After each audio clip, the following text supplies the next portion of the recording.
13 nations now have the capability to attack any satellites in space, and most people have no idea that this arms race is happening right now. Secure World Foundation has just released its 2026 annual counter-space report, which is essentially the most comprehensive public assessment of space weapons on the planet. And the findings are pretty striking. GPS jamming is rising both inside and outside of conflict zones. Russia particularly is jamming GPS signal so aggressively that it has actually disrupted civil aviation within Estonia, Latvia, Lithuania, Finland and Germany. Iran has been persistently jamming Starlink ground terminals for a while. And 4 other countries, France, Germany, Japan and India, are all now what report calls building bodyguard satellites. These are essentially spacecrafts whose sole purpose is to shadow and defend other satellites from being attacked. But here's the part that no one is saying out loud.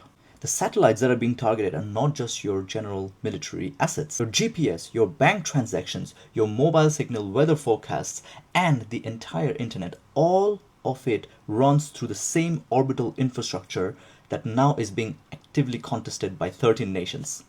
We've built a civilization on top of space, and we never really thought of what happens when someone starts shooting at it. Here's what it means for space economy specifically. The US Space Force just announced that it awarded a $1.8 billion contract to 14 companies to build what they call a neighborhood watch satellites in geosynchronous orbits. Europe is spending about $35 billion on space security through to 2030.